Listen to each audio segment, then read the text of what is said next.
Joan Collins fan club has now entered the building. Good evening. You did not come alone. Has he got the dog with him?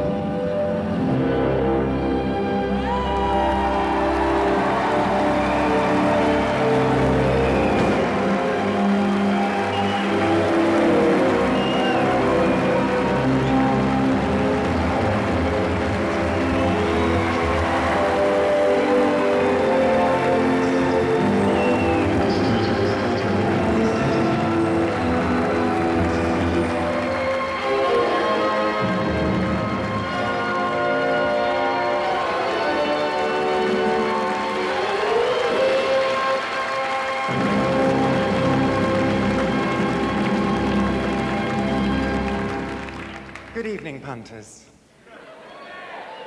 And thank you for your applause. There's still nothing I like more than a warm hand upon my entrance. That's the sort of level I work on, I'm afraid, for the majority of the time. I'm strangely drawn to this punter here. Even at this early stage of the game. Is this your jacket here? It's your denim jacket. In fact, you're a symphony in denim this evening. What's your name? David.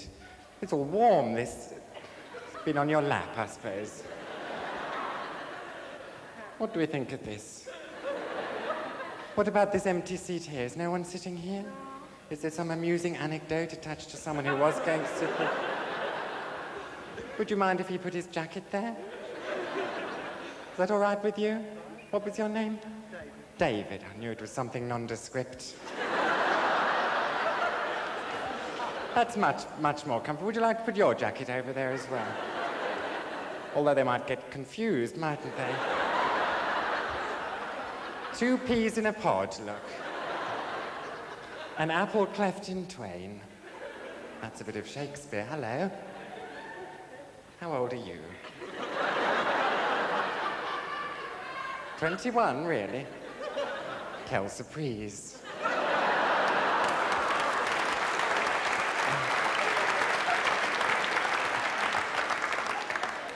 He's a big boy, isn't he? Don't get many of those to the pound. Don't clap on your own, please. Someone will throw you a fish. What was this thrown on stage?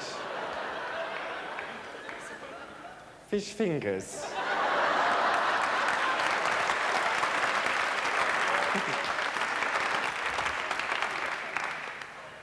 From 7-Eleven. 149, the captain's table.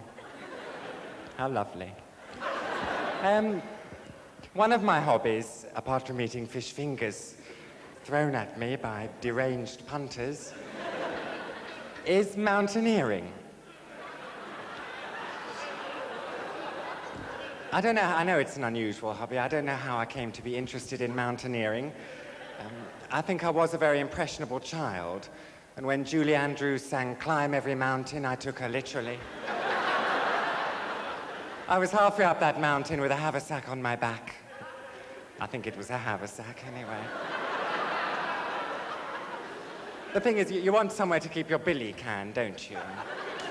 You want a cup of tea when you get to the top of the mountain. I know I do. I did consider carrying a cup up with me from the bottom, but of course that's pointless. By the time you reach the top of the mountain, half of it would be in the saucer.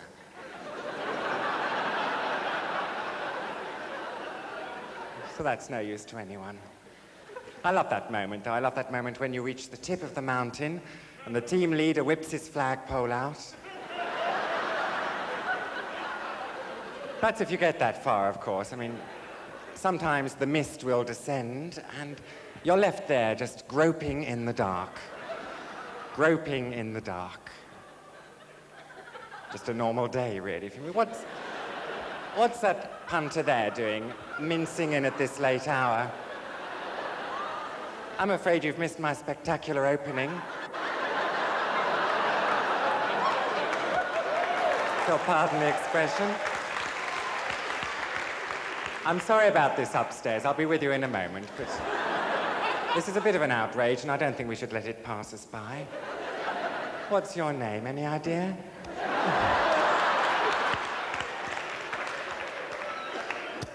It's Con. It's gone. Yes. Rather like your hair, I suppose.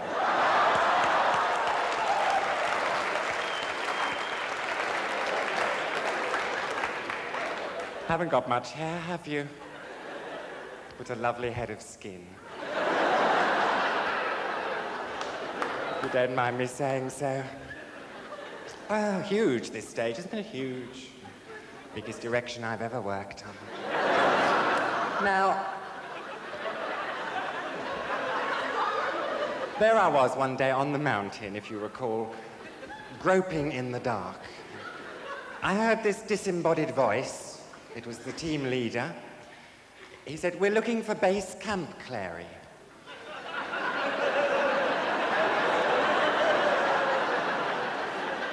I said, "Well, I found that years ago, so." It's a little-known fact, but in 1981, I was the first man to mince up the Matterhorn. A year later, I tackled the difficult north face of the Eiger in slingbacks. Nowadays, I wear these Dr. Martin boots. Can you see, David? I used to wear stiletto heels and slingbacks, and I thought about it. I thought, well, that's a bit effeminate, really. No, I think it is. I went to dinner recently with Lord Longford. Oh, it's a terrible cough, isn't it? Do you hear that up there? You want to suck a fisherman's friend?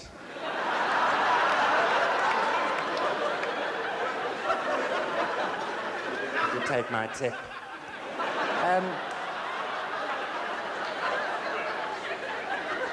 Lord Longford, yes, I was sitting in the restaurant, and it wasn't my idea. The whole evening's enterprise wasn't my idea. It was some wacky journalist's idea of an interesting combination of people. And in walked Lord Longford, and so I said, "Good evening, Lord Longford." And he said, "Good evening, Julian." And he breathed on me, which wasn't pleasant. And then, well, he's got terrible halitosis, let's spell it out quite clearly. Breath like a cat, that man's got. But I thought, it's not his fault, he can't help it. I'll just breathe through my mouth all evening. Which was not easy when you're trying to eat. I had to take very small mouthfuls for the whole evening, which isn't in my nature at all.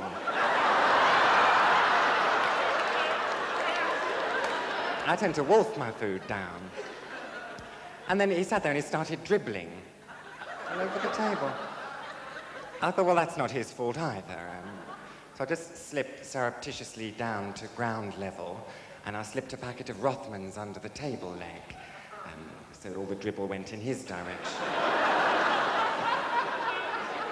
Apparently his trousers were soaking wet by the end of the evening, but that's another story entirely. I sat there eating my avocado pear, and before I'd had, for my starter, you know, and before I'd had about 3 mouthfuls, he'd managed to upset me.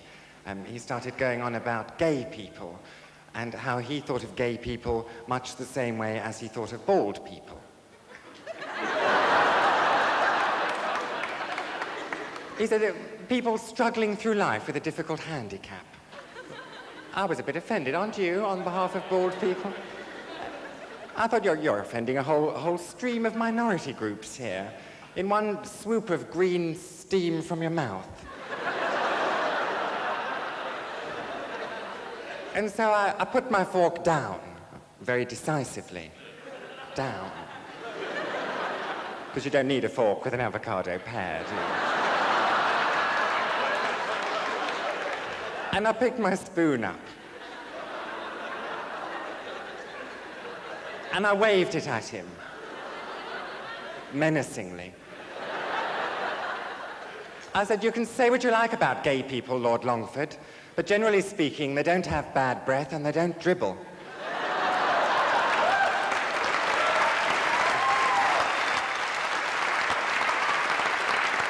Well, that shut him up. He sat there hogging the condiments all evening and sulking. I had to ask him 3 times to pass me the salt. I think he was hoping I'd get cramp.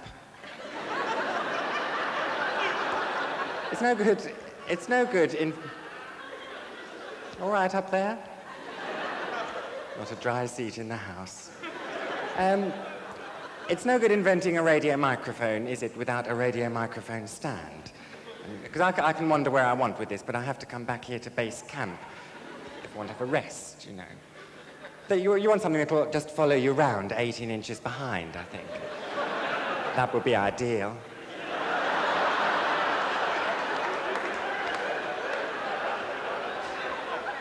Did you ever see Trick or Treat, David? Yes. That was a show I did. How very discerning of you not to applaud. They all applauded in Derby. I thought, now we know where we stand.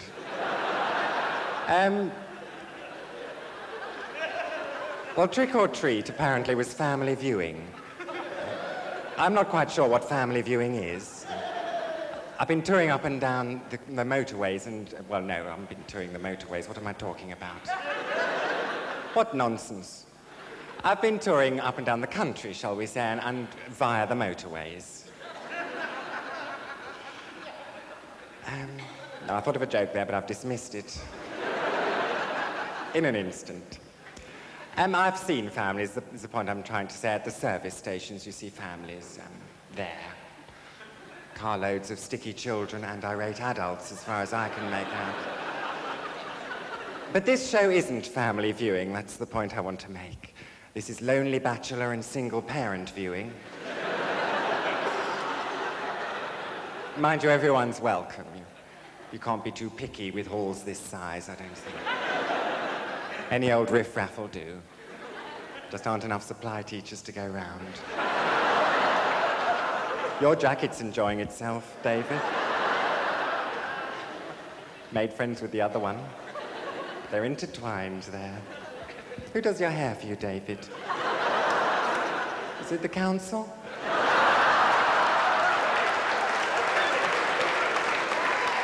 Now, I rarely go anywhere alone these days because I don't like to, and you've already seen my pianist and constant companion, the lovely Russell. He's now called the oh so lovely Russell. That's something I notice when you introduce Russell to people. They go, oh.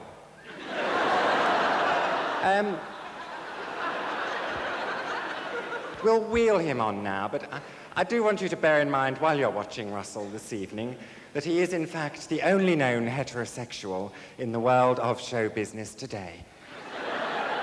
Apart from Judith Chalmers. So, would you welcome, please, the lovely Russell Cherney.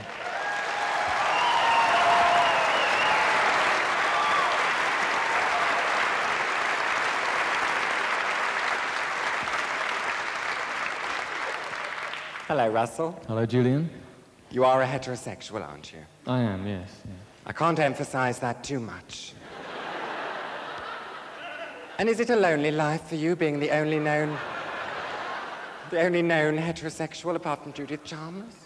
Or do you and Judith Chalmers manage to steal the odd evening together? No, we've never met. No. Probably just as well, isn't it?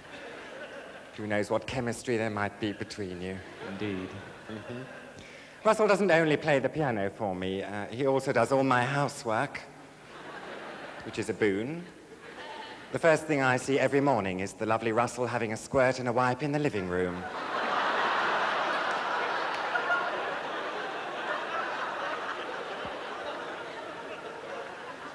Good lovely eyes, though. Lovely eyes. Can you all see Russell's eyes? Look up there and show them your eyes, Russell. Sort of goat's eyes, I like to think.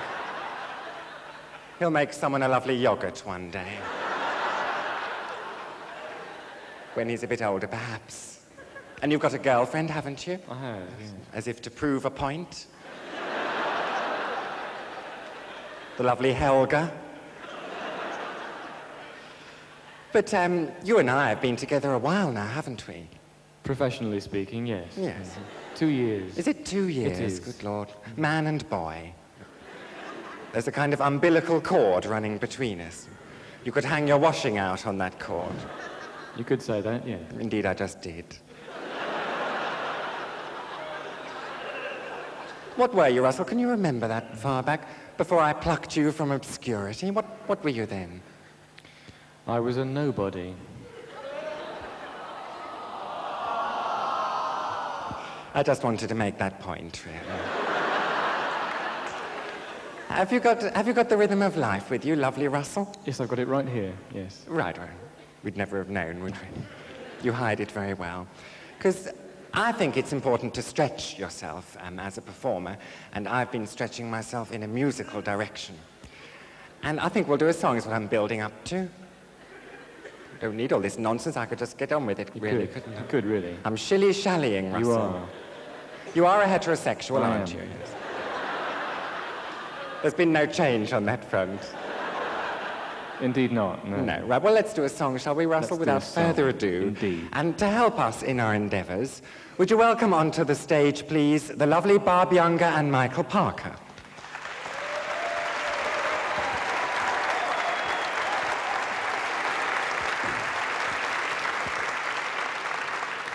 Barb wearing one of a selection of outfits that she'll be modelling this evening. A sort of potpourri of minimalist fashion in the 80s and before.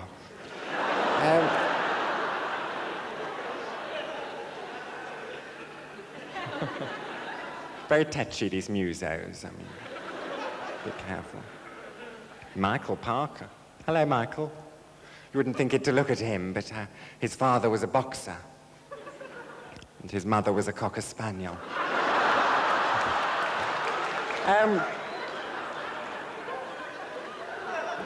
After I'd been to dinner with Lord Longford, I thought I'll go to tea now, and I went to tea with Mike Smith. We went by car, and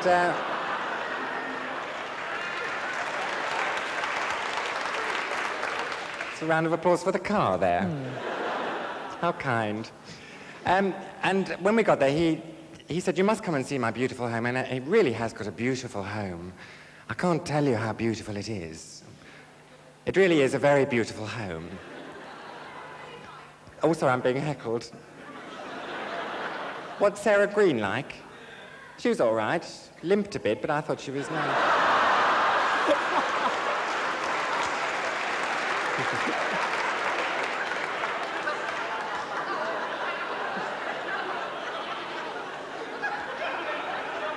Just a lilt, really. It wasn't a limp. It was very nice. Dreadful sandwiches there, but we won't go on. And I got home that evening, and I thought, well, that really was a very beautiful home. In fact, I rang you up, didn't I, Russell? And what did I say? You said he's got a beautiful home. There we are. And it was beautiful, and it set me thinking about what my dream home would be like. And this is really a list of the things that you might find in my dream home. I thank you.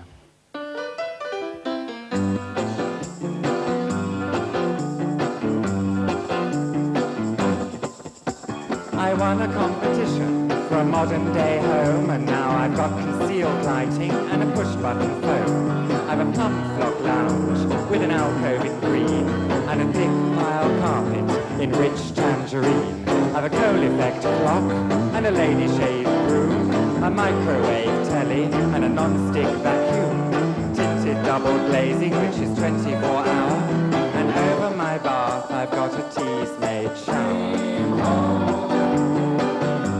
It's a dream home. Of course, people don't seem to visit me very much anymore, but I can't complain. I still have my lovely dream home all about me.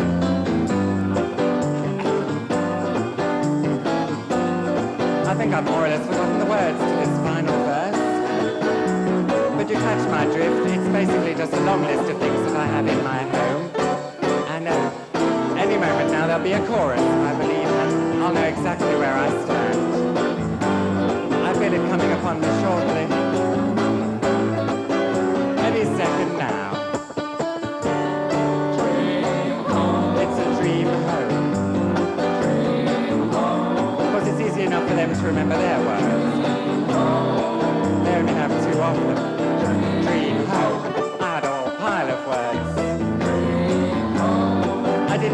mix-up with my pills the other week, and I had to be rushed to hospital and all that kind of thing, but the doctors just gave me some Valium, and I feel a lot perkier now.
Evening all. Police Constable Fan Club speaking to you. They said it could never be done, you know, that's what they told me at Hendon. It's where you're trained to be policeman, Hendon. Lord. What they said to me was, they said, no way. That's what policemen say, apparently.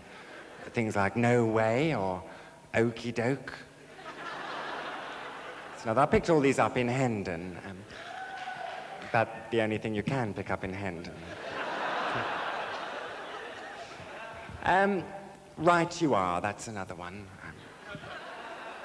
But what they said to me was, they said, no way. They said, you'll never be a Bobby on the beat.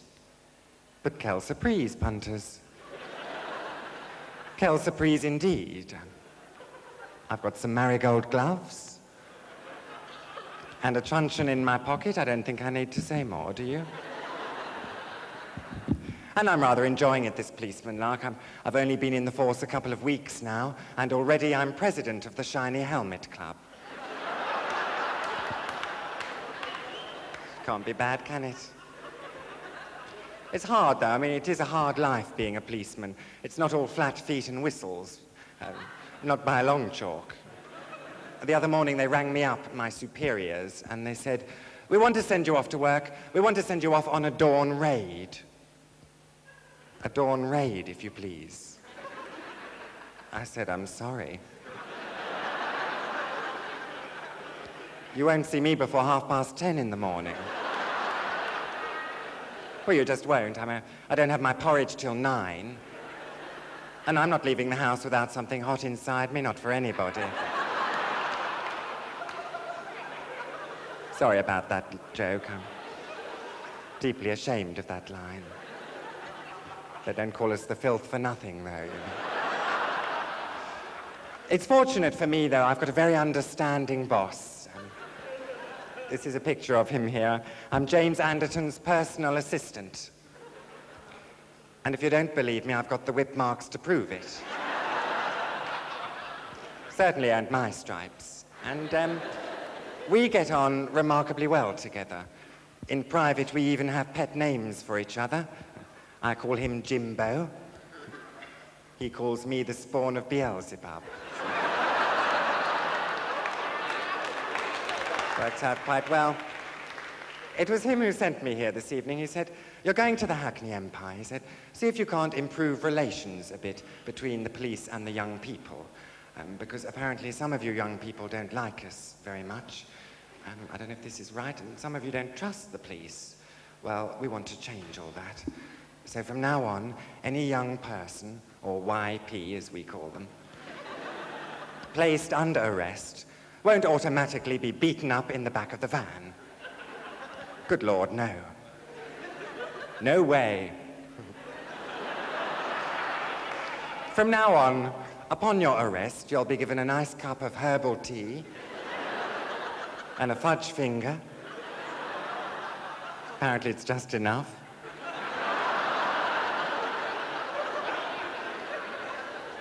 Or if you get booked by the sergeant, you get a fish finger. which is nice. All interrogations from now on will take place in the station sauna with a detective of your choice.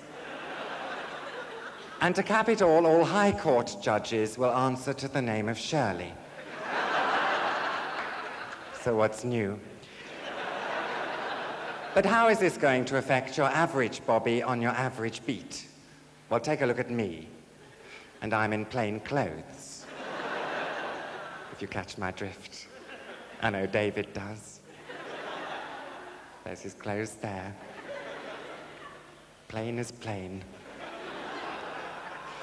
But one difference any eagle-eyed felon or ne'er-do-well is going to notice immediately is the new range of police truncheons, which I believe you have there, Russell, thank you. Here we have it. It's pink and it's fluffy.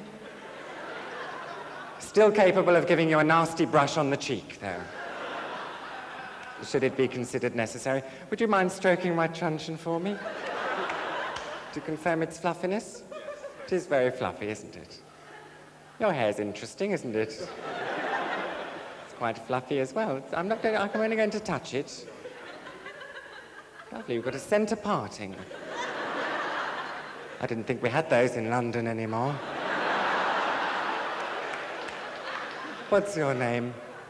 Will. Have you met David? What do you do? What do you do with yourself of a daytime, Will? Gardener. Sorry? I'm a gardener. Oh, you're a gardener? Oh. Seedlings and all that kind of thing. Well, you are under surveillance, you understand. Loitering round a public comedian. Could be very nasty. Here you are, Russell. Catch this. Stick this where the sun don't shine, please. So, there we were, Jimbo and I, thrust together, in the professional sense at least, and we had to come to terms with each other. I remember I said to him one day, I said, Jimbo, why don't you shave off that ridiculous beard? And he replied, they wouldn't like it in the coven. We had a truce once, but Jimbo's olive branch turned out to be a birch stick. So there we have it. But there was one aspect of our lives together that drew us into a kind of cocoon of love, and that was the appreciation that we both felt for the music of the lovely Roger Whittaker. You felt it too, I can tell. And the hours would pass like minutes as we'd sit in Jimbo's office, swaying gently backwards and forwards, to the strains of I'm Going to Leave Old Durham Town or The Last Farewell. And it was really during one of these moments of oneness together that I found it in my heart to say a little prayer for the soul and spirit of James Anderton. And that's not quite my approach.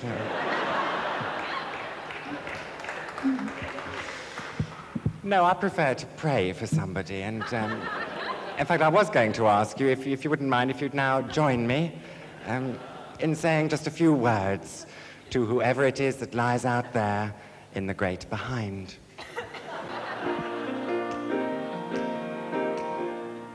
Answer my prayer. Answer my prayer. Answer my prayer. Answer my prayer. Answer my prayer. Answer my prayer. Answer my prayer. Answer my prayer first. Answer my prayer. I don't know what you've got to pray about, Russell. Probably some girly. Answer my prayer. Dear Lord, Answer my prayer. look down on your servant Jimbo. Answer my prayer. I know I do. Answer my prayer. And ask him, please, to Answer my prayer. stop sowing hatred in the minds of the ignorant. Answer my prayer. And if he won't stop sowing hatred in the minds of the ignorant, Answer my prayer. then strike him down, Lord. Answer my prayer. Strike him down. Answer my prayer. This is my prayer. Answer my prayer. Answer my prayer. Answer my prayer. I'm talking to you, Jimbo. Answer my prayer. Answer my prayer. Answer my prayer. You're the one for me, Jimbo. Answer my prayer. Do you like me like this? Answer my prayer. Come and get me, Jimbo. Answer my prayer.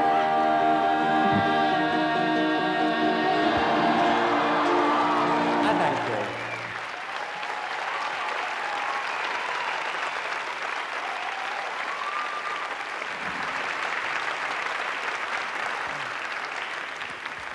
How kind, thank you. This is a lot more comfortable now. Smart but casual.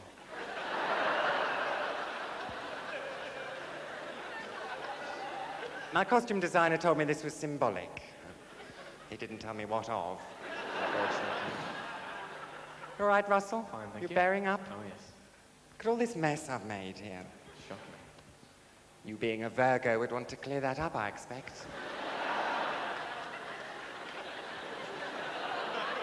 No trouble. Russell gets a lot of empathy from the audience. I can feel all the empathy going towards Russell now as we speak, sort of whoosh towards Russell. Can you feel it? Can, yes. Whoosh. Empathy being a bit like thrush in that respect, I think. If there's any going, Russell gets it. You got any mousse on your hair this evening, Russell? No. Hard to tell. Sometimes he wears... Yesterday he put some mousse on, a great big mound the size of a hedgehog. He spent ages putting on, and I can't tell the difference. With or without.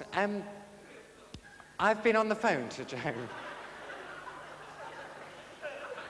Don't look at me with those accusing eyes. Yes, I've been on the phone to Joan this evening, and she's very happy. She just popped into a private clinic, in fact, in Los Angeles, to have leatherette intestines installed.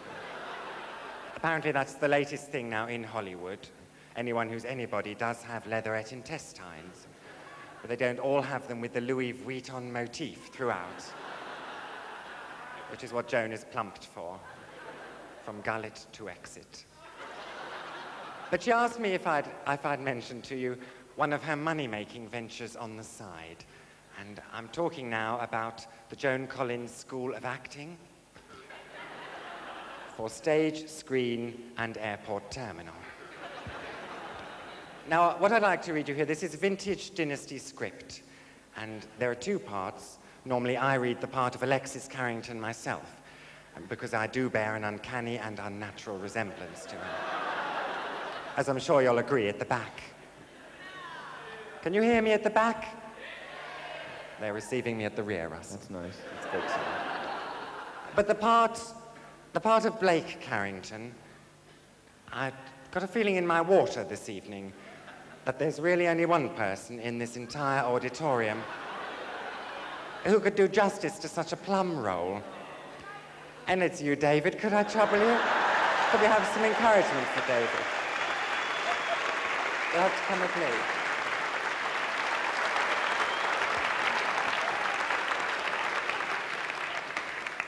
You stand on my left, because I'm left-handed. Yeah, just working it out. Are you? Yeah, just working it out. All right. You ready now? Yeah. What do you do with yourself? Please, they're making up jokes by themselves. In what? What, do respect? you work? Yes. What do you do? Civil service. Oh. No, I don't think we applaud the civil service, do we? There must be a coach party in Russell. Somewhere south of the river, I expect. No, I'm not talking about you, David. No, don't get touchy. So what's your particular role within the civil service? Police. Oh, really? Yeah. And have you got a truncheon in your pocket this evening? Well, maybe. A joke there, I think. So have you done any acting before? Yes. Have you? What have you been in? The nativity play at school. What part were you? Joseph. Lovely. No, I can see it now. Now you mention it. The resemblance is uncanny and unnatural. Well, you're going to be Blake Carrington here, all right? So the head of the dynasty household, so it's quite a meaty part for you. I'm going to enter from over here, David. You'll pardon the expression. And could I interrupt you? Could you be doing something? Could you be doing a bit of housework? A bit of hoovering? Sorry? You get the maid to do it. Yes, but for that, just so... Oh, Lord. But on this particular day, the maid has gone off to a wedding because her sister's getting married. And he rang up the agency and said, can you send another maid? And they said, get lost. So there you are, all right, doing the hoovering yourself. Could we see you? That's very thorough. Wouldn't want that thing pointed in my direction, would you? Carry on, David, I'll be right back.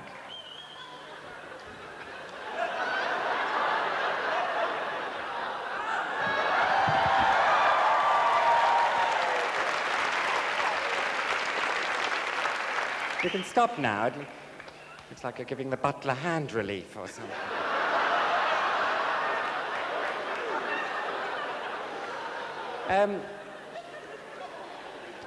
Good morning, Blake. I trust you slept well. Yes, thank you, like a log. I woke up in the fireplace. I saw you on the telly last night. Yes, I think you might be overacting slightly, David. But it's very encouraging, good start. And you see, I've given you it's a weak joke, really. Not a good joke at all, that's why I've given it to you. But I slept like a log, I woke up in the fireplace. So I want you to see if you can extract a bigger laugh on that line. So we'll go from the top again, back to your hoovering. Or you can do either hand, can't you? That's remarkable. Good morning, Blake. I trust you slept well. Yes, thank you, like a log. I woke up in the fireplace.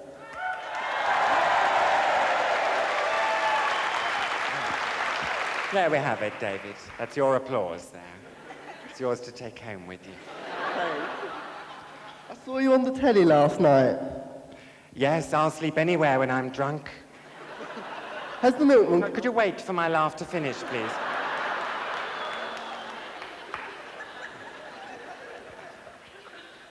Oh, yes. Has the milkman come yet? No, but he's breathing heavily. By God, Alexis, when I was a milkman, I left an empty behind. Oh.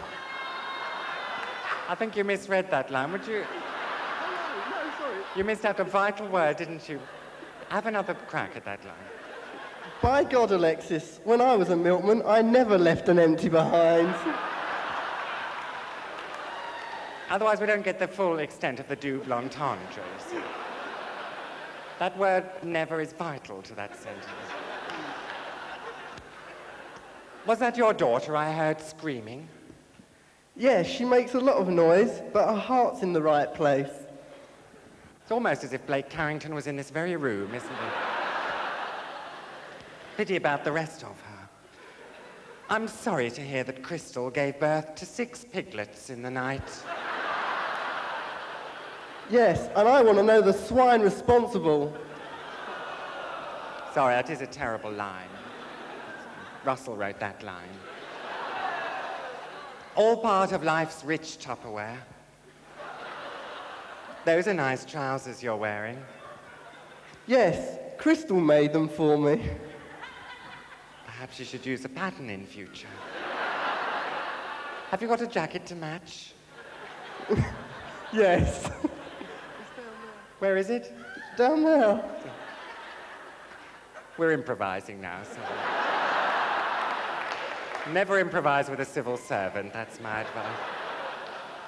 Because you've got rubber gloves on. Now, where are we? Oh, yes. About your trousers on. There's no need to take them off, Blake. They're not that bad. Yes, but I insist. You're driving me with wild with desire. You see, you nearly missed out that word wild then. You're driving me with desire. It's a streetcar named Desire, but you can't drive someone with desire. Get a grip on yourself, Blake. Do you remember the first words I ever spoke to you? No, I don't. My name's Blake Carrington, but you can call me Big Knob.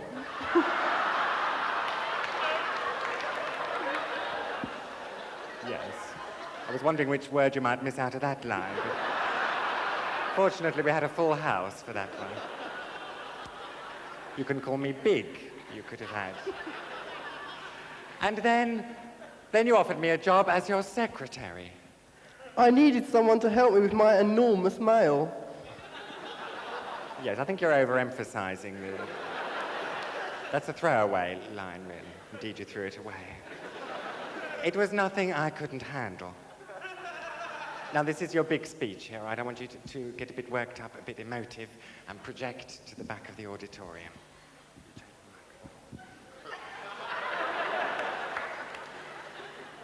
I can't stand it anymore, Alexis. I can't stand your world of clutch bags and slingbacks. I can't go on. I'm a wreck, a ruin, and a shrine to despair. Leave me.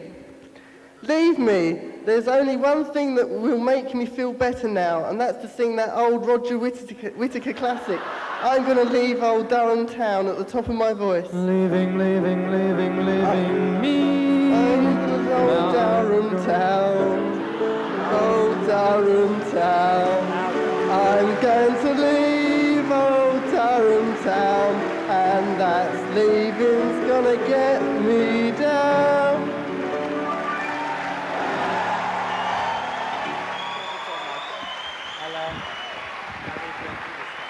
The lovely David.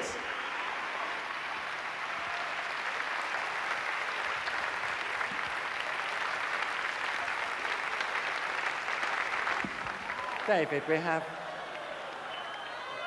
some flowers to give you. And a fudge finger. And this special statuette of my dog, Fanny the Wonder Dog, for you. Thank you very much indeed. Thank you.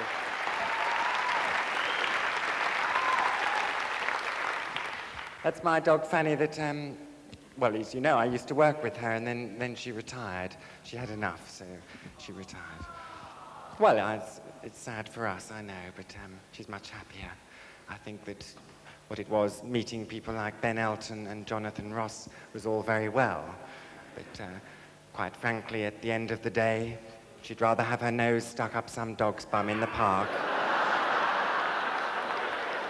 And you have to appreciate her point of view, I think. I know I do.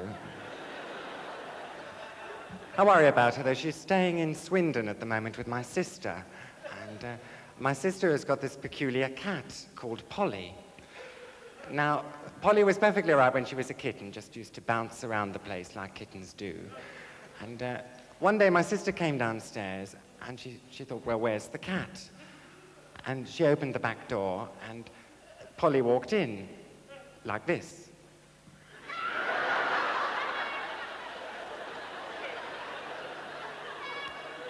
And my sister thought, well, that's not right.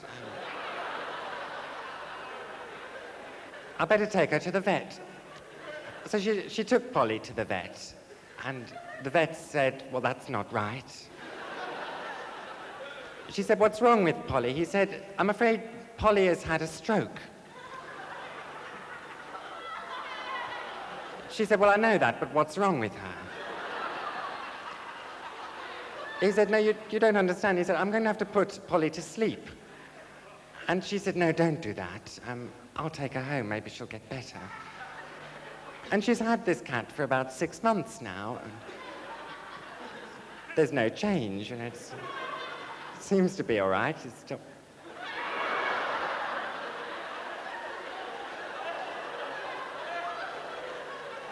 And Fanny just stares at it in disbelief.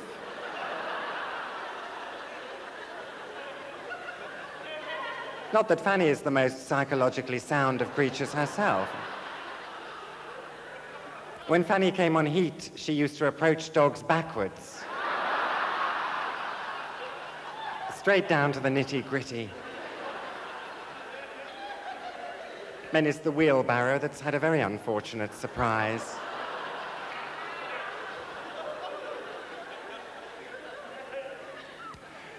I was sitting on a plane recently.